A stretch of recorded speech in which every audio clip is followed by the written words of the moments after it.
We are governed by emotions. 9 May 2019. Human behavior tends to be repetitive and somewhat predictable. Rational behavior states that people make decisions based on the optimal level of benefit, with a maximum level of utility. Therefore, when making a choice, we gather all the information available and tend to think that our decision is independent of others. However, in reality, we tend to take the well-being of others into account and have a tendency to favor evidence that confirms our existing biases. In this case, rationality holds no ground, as intuitively we have a need to fulfill our hardwired desire of going with the crowd. From this perspective, behavioral economics provides us with a better understanding on how we make decisions. Factors such as imperfect self-control, social preference, time discounting, and the framing effect play a vast role in making decisions. For example, the framing effect is when people's preferences are dependent on how the options are presented. Think of how most of us are aware of the major political parties, but how they structure their campaigns impacts the way we feel about them. Behavioral finance refers to this as representation bias,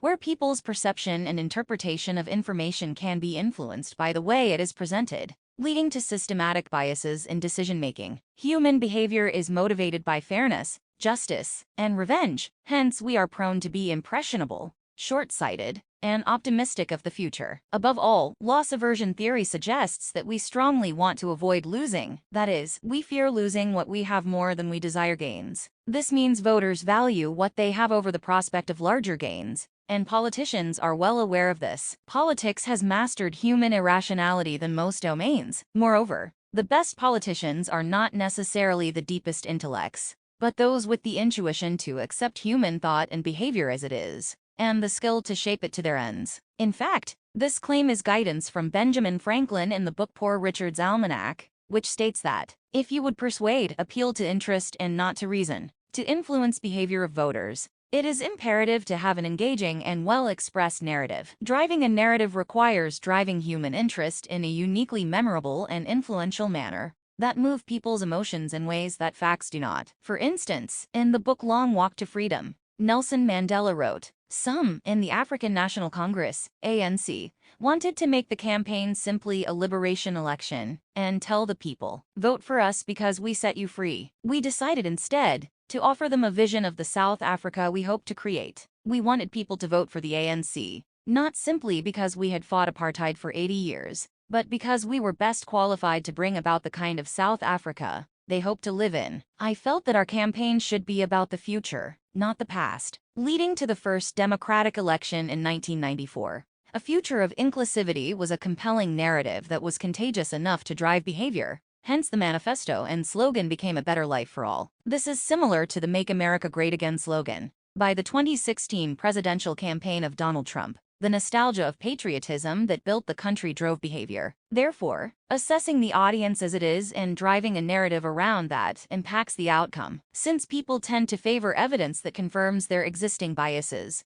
politicians who reflect these biases receive public trust and rapport. Hence, you have probably heard a person say, "This politician speaks my language. They understand our struggles as citizens." Rationality disregards the idea of making important decisions from a hunch, as discounting facts is perceived as being misguided. Yet when most people vote, they seldom base their decision on facts, as intuition forms an integral part of judgment, and thus decision-making. In the book Blink by Malcolm Gladwell, the power of our adaptive unconscious is discussed. Adaptive unconscious is the unexplainable hunch or intuitive repulsion we feel about a situation, an object, or person. The author suggests that humans often take less than 2 seconds to make important judgments. This eagerness can result in better decisions than longer, more deliberative decision-making. From this perspective, rapport between a voter and a politician can form within 2 seconds of contact. If this is true, that we are indeed governed by our emotions, then we cannot overlook such social phenomena,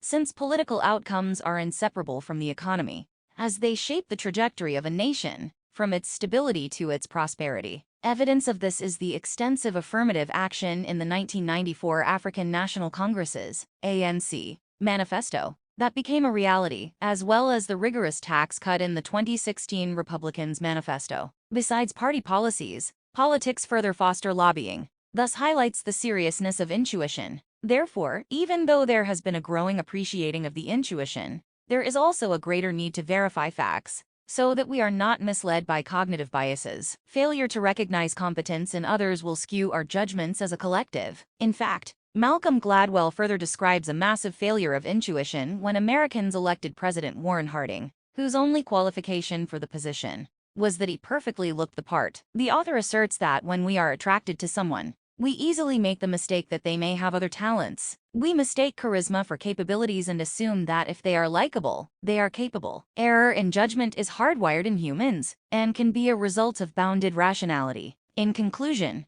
human judgment is susceptible to cognitive biases and narratives we construct to explain the world around us and our place within it. In the book The True Believer by Eric Hoffer, it is written that leaders are vital in the growth of a mass movement. But for the leader to find any success, the seeds of the mass movement must already exist in people's hearts. The point of the matter is that politics is better described as more intuitive than impulsive. Intuition can be a valuable decision-making tool when combined with critical thinking and analysis, while impulsivity may lead to hasty or regrettable choices. Thus, an antidote would be to educate citizens to demand better quality policies and leadership from politicians. This can develop strong critical thinking skills, such as actively questioning assumptions, evaluating evidence, seeking out diverse viewpoints and perspectives, and examining the validity of arguments. In this way, even if we do fall prey to our emotions, then at least the outcome of our decisions leaves us better off. In a nutshell, such societal phenomena cannot be overlooked and swept under the carpet when analyzing respective economies.